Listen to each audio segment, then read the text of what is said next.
Hello student, good morning. আমি Rocky sir. আজকে তোমাদিগকে West Bengal board of secondary এডুকেশনের ক্লাস 6 এর লেসন 10 স্মার্ট আইসক্রিম পল জেনিংসের লেখা এই চ্যাপ্টারটা পড়াবো।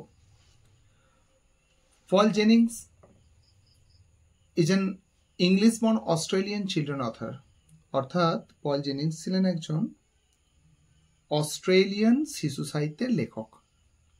আমরা আমাদের দেশে যেমন শিশু সাহিত্যের লেখক হিসাবে সুকুমার রায়কে চিনি, একইভাবে পল জেনিংস হচ্ছেন একজন অস্ট্রেলিয়ান চিলড্রেন্স রাইটার, অর্থাৎ একজন শিশু সাহিত্যের লেখক। তার বিখ্যাত লেখা দ্য স্মার্ট আইসক্রিম আমরা পড়তে চলেছি। তো আমরা সরাসরি টেক্সটে চলে যাই। Well, I came top of the class again. এক্ষেত্রে ওয়েলটা যথেষ্ট হিসাবে ব্যবহার করা হয়েছে, অর্থাৎ যথেষ্ট। I came top of the class again, আমি পুনরায় ক্লাসের টপ হয়েছিলাম, সর্বশ্রেষ্ঠ হয়েছিলাম। I got 100 out of 100 for maths, আমি অঙ্কে 100 পেয়েছিলাম। And 100 out of 100 for English, ইংরেজিতেও 100 পেয়েছিলাম। I have very sharp brain, আমার আছে খুব তীক্ষ্ণ brain. The best there is, এখানের মধ্যে সর্বশ্রেষ্ঠ। অর্থাৎ এখানে আমরা যে কথক বা ন্যারেটর যে আমাদেরকে শোনাচ্ছে, যার কথা আমরা শুনছি, সে নিজের প্রশংসা এখানে নিজেই করছে যে I have a very sharp brain, the best there is, আমার আছে সর্বশ্রেষ্ঠ বুদ্ধি, খুব তীক্ষ্ণ বুদ্ধি, এখানকার মধ্যে সবার সেরা।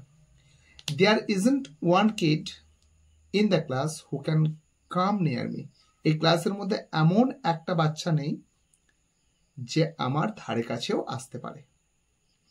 এভরি ইয়ার, প্রত্যেক বছর, I win a lot of prices, আমি জিতি অনেক প্রকারের পুরস্কার। এতক্ষণ আমরা দেখতে পাচ্ছিলাম উপরের যে প্যারাগ্রাফটা, সেখানটাতে পাস্ট ইনডিফিনাইট টেন্স ব্যবহার করা হয়েছে, অর্থাৎ এখানে ওর পূর্বের কথাগুলো বলছিল। কিন্তু এখন দেখতে পাচ্ছি যে ও বলতে চাইছে যে ও প্রতি বছর প্রথম হয় ক্লাসের মধ্যে এবং অনেক প্রকারের পুরস্কার সে প্রতি বছর পেয়ে থাকে। অর্থাৎ এটা একটা হ্যাবিচুয়াল ট্রুথ, অভ্যাসগত সত্য। এখানে আমরা কি দেখতে পাচ্ছি যে এখানে প্রেজেন্ট ইনডিফিনাইট টেন্স ব্যবহার করা আছে। তো কি বলছে?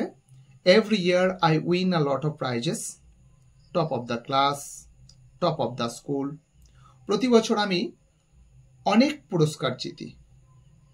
সেটা হতে পারে ক্লাসের সর্বশ্রেষ্ঠ বা স্কুলের সর্বশ্রেষ্ঠ।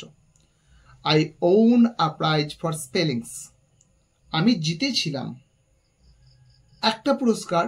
স্পেলিংস কথার অর্থ হচ্ছে বানান, বানানের জন্য। When I was only 3 years old, যখন আমি ছিলাম মাত্র 3 বৎসরের। আই অ্যাম আ টেরিফিক স্পেলার, আমি একজন, টেরিফিক কথার অর্থ হচ্ছে খুব সুন্দর। মানে টেরিফিকের যদি আমরা সিনোনিম বা সমার্থক শব্দ ব্যবহার করতে চাই তাহলে বলতে পারি ওয়ান্ডারফুল। আমি খুব ভালো একজন স্পেলার বা একজন বানানকারী ছিলাম, যে প্রত্যেকটা ওয়ার্ডের বানান করতে পারে। I can spell every word that is, আমি প্রত্যেকটা বানানের সেভাবে বানান করতে পারি যেমন তার বানান। তো এখানে আমরা দেখতে পেলাম কি যে ন্যারেটর এখানে নিজের প্রশংসা নিজেই করছে। এরপর ন্যারেটর আবার কি বলছে দেখি আমরা। সাম কিডস ডোন্ট লাইক মি, কিছু কিছু ছেলে, কিছু কিছু বাচ্চা আমাকে একদম পছন্দ করে না। I know that for a fact, আমি জানি এটা একটা ঘটনার জন্য। দে say I am show off, তারা বলে আমি শো অফ। শো অফ কথার অর্থ হচ্ছে অনেকটা লোক দেখানো। এখন শো অফকে যদি আমরা বিস্তারিতভাবে, একটু বিস্তৃতভাবে বলতে চাই বা একটু বেশি করে বলতে চাই তাহলে কি বলবো? A person who tries to impress others by showing how good he or she is, এমন একজন ব্যক্তি যে অন্যদেরকে ইমপ্রেস বা মুগ্ধ করতে চায় এটা দেখিয়ে যে সে কতটা ভালো। অর্থাৎ সে ছেলে হোক বা মেয়ে হোক, সে কতটা ভালো এটা যখন বারবার করে দেখানোর চেষ্টা করবে বা কোনো কিছু দেখিয়ে দেখানোর চেষ্টা করবে তাকে আমরা শো অফ বা লোক দেখানো বলতে পারি। আই ডোন্ট কেয়ার, তো তারা আমাকে লোক দেখানো বললো বা শো অফ বললো, এটা তো আমার কিচ্ছু এসে যায় না, আমি এটা তোয়াক্কাই করি না। দে আর জাস্ট জেলাস, তারা তো শুধুমাত্র একটু গাত্র জ্বালা হয়, তাদের একটু গা জ্বালা হয়, তারা একটু হিংসে করে। বিকজ এটার কারণ কি, they are not as clever as me, তারা আমার মতো এত চালাক নয়, এত ধূর্ত নয়। এখানটাতে পজিটিভ ডিগ্রি ব্যবহার করা হয়েছে। কিভাবে আমরা বুঝবো যে এটা পজিটিভ ডিগ্রি ব্যবহার করা হয়েছে? এই যে তোমার ক্লেভার অ্যাডজেক্টিভটা, এই অ্যাডজেক্টিভটা দুই পাশে দুটো অ্যাজ ব্যবহার করা হয়েছে। অর্থাৎ কোনো সাধারণ কোনো জিনিসকে বর্ণনা করতে যখন কোনো অ্যাডজেক্টিভ ব্যবহার করা হয় তো সেটা আমরা জানি যে সেটা পজিটিভ ডিগ্রি, অর্থাৎ এখানে পজিটিভ ডিগ্রি ব্যবহার করা হয়েছে। Last week something bad happened, গত সপ্তাহে কিছু একটা খারাপ ঘটেছিল। Another kid got 100 out of 100 for maths too.